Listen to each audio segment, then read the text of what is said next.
Hi there. Welcome to Between Two Teachers, Teacher Talk. This is where Consuelo and I spend time interviewing some important people in the world of education in our community. So I'll start once again by saying I'm Madeline Cronenberg, and this is Consuelo Laura, and I'm Consuelo Laura. And today, we're continuing on with our interviews with folks who are running as candidates for the West Contra Costa School Board. And in District 5, which encompasses Kensington, El Cerrito, and Point Richmond, and the Richmond Annex part of West Contra Costa, one of the candidates running is Leslie Reckler. And Leslie is here with us today to talk about herself and introduce herself to all of you and tell you about her remarkable background and her journey to the candidacy in this race. Welcome, Leslie. Welcome. Good morning. Thank you to both of you for having me. I'm really humbled and honored to be here interviewing with you. And hello to everyone. Nice to meet you. Well, so basically, yeah, like Madeline said, your journey to this to coming here, that story is very important to everybody, I think. So we can get started. Sure. So I've been an advocate in the district for 14 years. This past Monday when we started school I began my 14th year of hardcore advocacy in the district, and I am a roll up your sleeves and get it done type of girl. I have been involved in many school-wide and district-wide initiatives and have a proven track record of bringing resources to this district. I have worked on 10 of our school funding measures, and I have been part of committees that have won 8 out of 10, 80% success rate. Very proud of that, and have helped to secure over $2 billion in funding for our schools. I worked as the president of the Bayside Council of PTAs, and once again, along with my team, over the last 5 years, I believe, we've opened 6 new units, and have taught parents how to advocate and be involved in their child's education.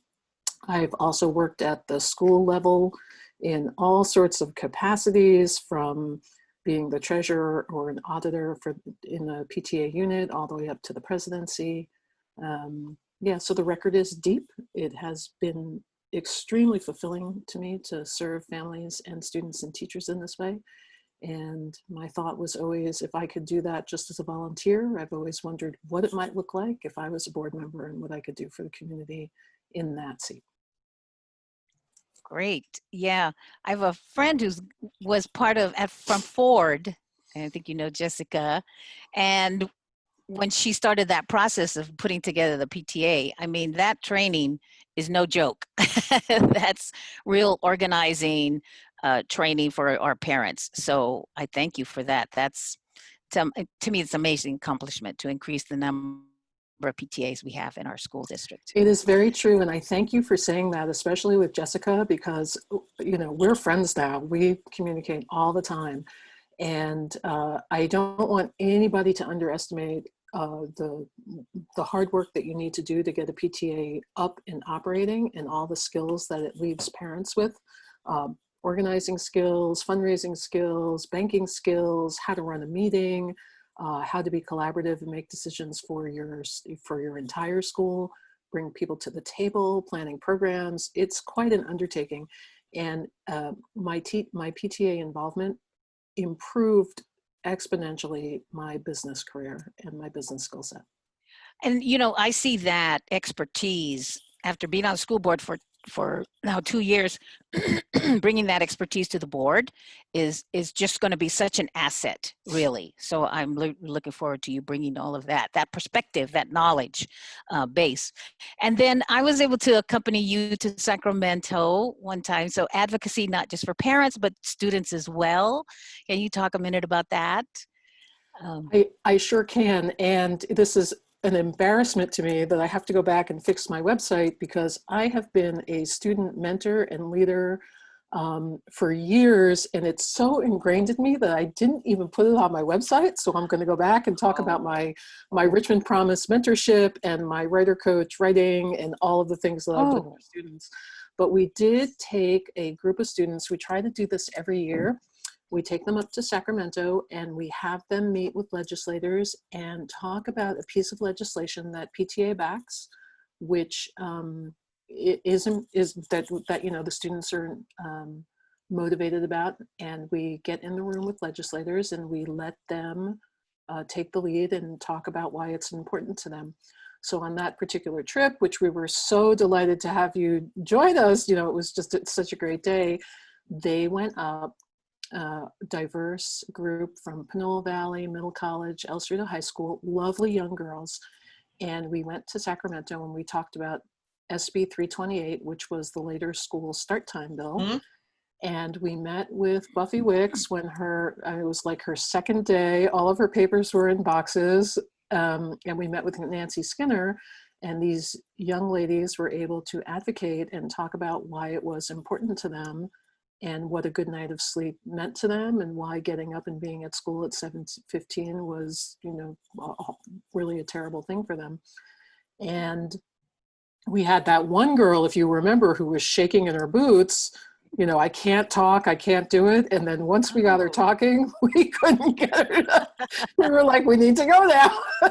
Yes, So, yes. Being with them. And then the moral of the story is that both of those, both Wicks and Skinner voted in favor of SB 328. And I firmly believe that it was those young ladies' advocacy that pushed that over the line. So it's a great Absolutely, day. yeah. And that's a fascinating We need story. that, more of that advocacy. Absolutely. And it's such a fascinating story, because that now is, you know, who knew that would have an impact in our pandemic world that we're living in today, right? Where the classes are starting at 10 o'clock.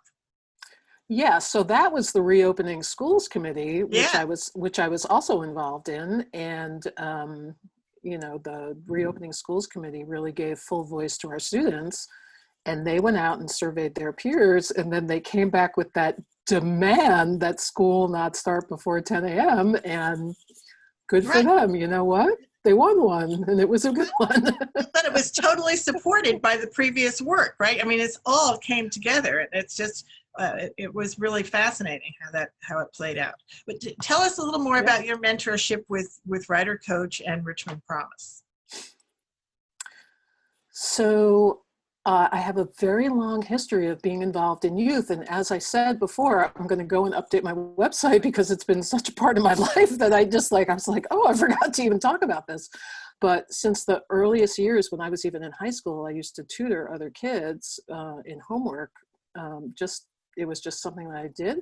And when I lived in Benicia, I worked with the high school and the town. They had a mentoring program, and I worked with junior high and high school kids, helping them with homework. And then when I worked at Cost Plus World Market, I was a head in the intern program, the summer intern program. And so I've always had a place with, you know, working with youth.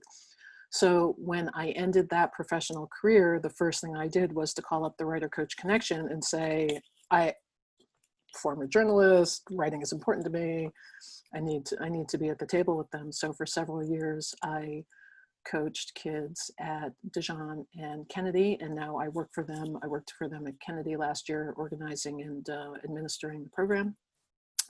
And then I am now a Richmond Promise mentor, and I have this lovely relationship with a junior who attends UC Riverside, and we are, you know, virtually meeting like once every 2 weeks, and we touch base. And this is the great thing that a mentor could do. She said, you know, I'm really interested in an internship. I don't know how to find one. So we talked about a number of different things, and lo and behold, an internship opportunity opened up at Writer Coach Connection. And so we've been talking about how to get that job, and I sent her out on some pre-interviews to kind of walk through the company and talk to an insider about what it might be. And now we are reviewing her resume and her cover letter, and we're going to send that in, and she might very well get this internship. So it's been And Writer Coach Connection is where you are working right now, right? And really, even in these pandemic times, it's distance learning time, they're able to supply support for our kids, right?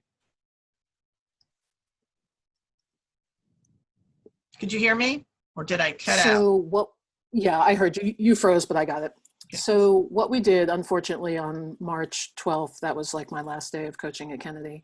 And we turned around, and in the trauma and anxiety, all of us were just trauma stricken. We spent about a month creating an online program for coaching, and it is pretty darn good. It's not the same thing as being in person, as you know, but we are actually making connections with kids online through Zoom, and we are continuing coaching.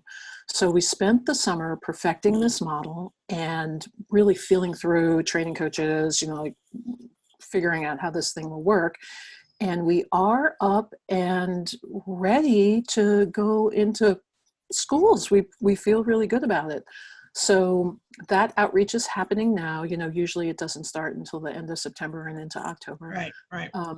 But a little commercial, go to the Writer Coach Connection website, and any child 7th to 12th grade can sign up for the Wednesday afternoon session. Bring your own work or bring an assignment that you're working on, and one of our amazing coaches will work with you on your assignment and help you with your writing and your critical thinking about your writing assignment.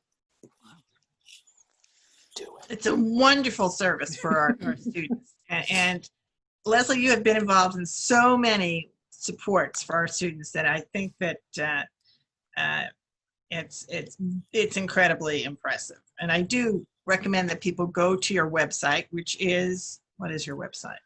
Leslie for FOR, not for, right? FOR, because I'm old fashioned and I'm, appreciate the English language. So it's Leslie for WCCUSD.com. Great.